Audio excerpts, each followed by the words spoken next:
ఇంత దౌర్భాగ్యంగా ప్రవర్తించినటువంటి పోలీసుల తీరును ఈరోజు ఎండగడుతూ ఈరోజు పెద్దలు సీనియర్ న్యాయవాది సీనియర్ కౌన్సిల్ అయినటువంటి సుధాకర్ రెడ్డి గారి ఆధ్వర్యంలో ఈరోజు వైఎస్ఆర్సీపీ లీగల్ సెల్ గా తన యొక్క అద్భుతమైనటువంటి వాదనలను కోర్టులో వినిపించి ఈరోజు అక్కడ ఉన్నటువంటి అనేక రకాలైనటువంటి సుప్రీంకోర్టు చట్టాలన్నింటినీ కూడా ఈరోజు తీసుకెళ్లి చెప్తే కోర్టు వారు కూడా ఏంటండి ఇలాంటి పరిస్థితులు ఎందుకు వస్తున్నాయి, ఇలా ఎందుకు చేస్తున్నారు అని చెప్పి ప్రశ్నిస్తే అక్కడ ఉన్నటువంటి ప్రభుత్వ న్యాయవాదులకు కనీసం ఆన్సర్ చెప్పుకునేటువంటి లేని పరిస్థితి ఈరోజు ఈ పోలీసు వ్యవస్థ క్రియేట్ చేసింది అని చెప్తున్నా.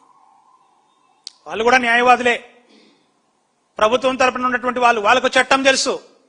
మరి తెలిసి మీరు ఇలాంటి పనులు ఎందుకు చేస్తున్నారు అంటే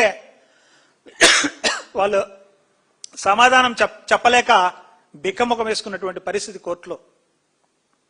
అంటే న్యాయవాదులను కూడా చట్టం తెలిసిన వాళ్ళను కూడా ఈరోజు పోలీసులు మీ వికృత చేష్టలతో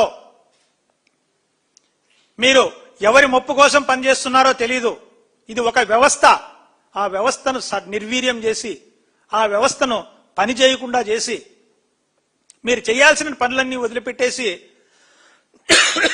ఈరోజు అంబటి రాంబాబు గారి మీద 36 కేసులు నమోదు చేసి 2 రోజుల్లో 36 కేసుల్లో మీరు పీటీ వారెంట్లు వేసి ఆయనకు వినియోగించేటువంటి సమయాన్ని ఆయనకు వినియోగించేటువంటి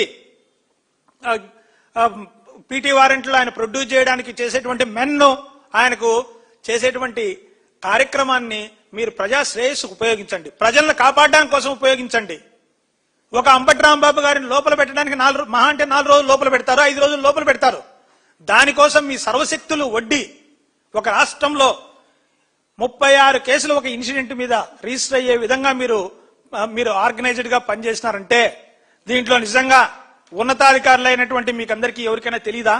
ఈ రాష్ట్ర డీజీపీకి అసలు తెలీదా ఇన్ని కేసులు నమోదైనటువంటి విషయము? ఈ రాష్ట్రంలో పోలీసులు పరిపాలించేటువంటి హోంమంత్రి గారికి తెలీదా? ఒక అంశం మీద ఇన్ని కేసులు పెట్టచ్చా లేదనేటువంటి కనీస పరిజ్ఞానం కూడా లేకుండా ఈరోజు మీరు పోలీసు వ్యవస్థను ఈరోజు నడిపిస్తున్నారా? మరి ఇలాంటి పరిస్థితులు మీరు క్రియేట్ చేస్తే రాష్ట్రంలో సామాన్యులు ఏమైపోతారు? సామాన్యులటువంటి పరిస్థితి ఏంటి?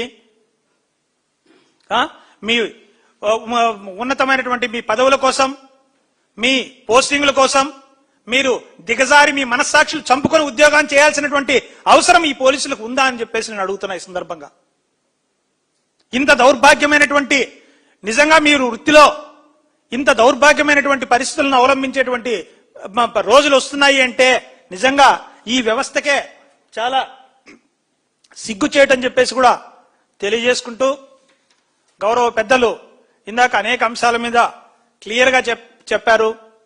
ఈరోజు ఈ వ్యవస్థలో వైఎస్ఆర్ కాంగ్రెస్ పార్టీ కార్యకర్తలకు కింద సామాన్య కార్యకర్త నుంచి పైన మంత్రుల వరకు ఎవరికి ఏమి జరిగినా ఏ విధమైనటువంటి లీగల్ సెల్ గా మేమందరము కూడా మా పెద్దలు సుధాకర్ రెడ్డి గారి ఆధ్వర్యంలో మరియు లీగల్ సెల్ ఆధ్వర్యంలో మేమందరికీ కూడా ఈరోజు కష్టపడి పనిచేస్తాం.